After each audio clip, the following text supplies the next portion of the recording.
The Brahma Kumaris are affiliated to the United Nations in two ways, one through the Department of Public Information and the other through the Economic and Social Council, DPI and ECOSOC.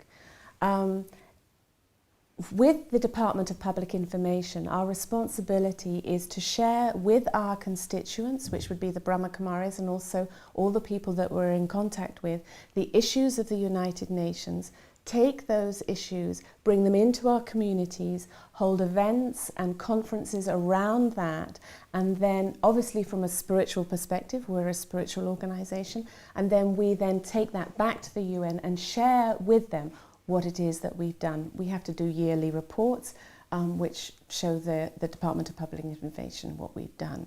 The other way is through the Economic and Social Council. Now this is a consultative status. This is slightly different because here the United Nations are interested in the spiritual expertise of the Brahma Kumaris. They want to know what it is we think about a certain issue. We do this in different ways. We do it by belonging to committees, working with other organizations. We do it through writing written statements, which is giving our position in more depth to the various departments of the UN, and also we can make oral statements.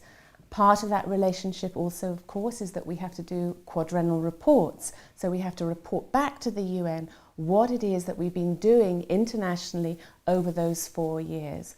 One thing is to have the status, but the other is that you have to show the work that you're doing so that you can keep that status.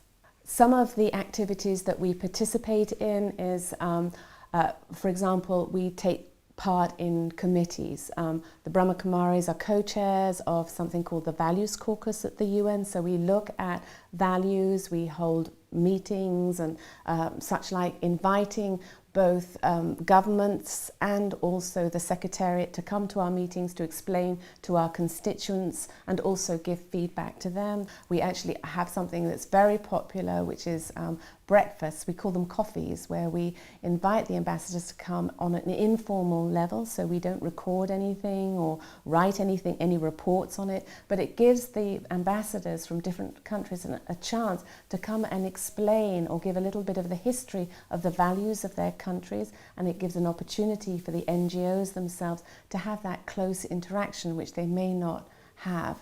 And of course the UN has many days, such as the International Day of Women, Environment Day, Tolerance, Non-Violence. This is actually something that the Department of Public Information give out, and we as the Brahma Kumaris work all over the world on these things, so we will do it from a spiritual perspective. We also, of course, work on the environment with UNFCCC, which is the Climate Change Convention, and we've been participating in that since 2007 up until today. We've just been at a COP here in Paris.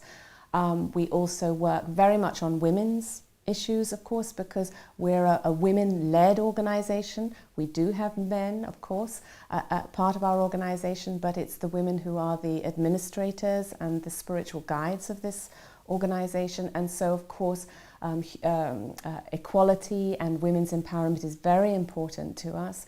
Of course, we have an office in Geneva where we address human rights, and our colleague Valerian basically follows that, and she comes at it in different ways: human rights through women, also through the environment and climate change. I think it was in the 80s, the early 80s, that the head of our organization then, her name was Dadi Prakashmani, came to New York and was walking on the pavement opposite the UN and saw all the flags flying in the wind and understood this to be an international house, a house where peace is being talked about, and the aim and the very aim and the objective of that organization is to bring countries together united for peace. And so Dadi was saying that the Brahma Kumaris need to be there because they have a lot to offer.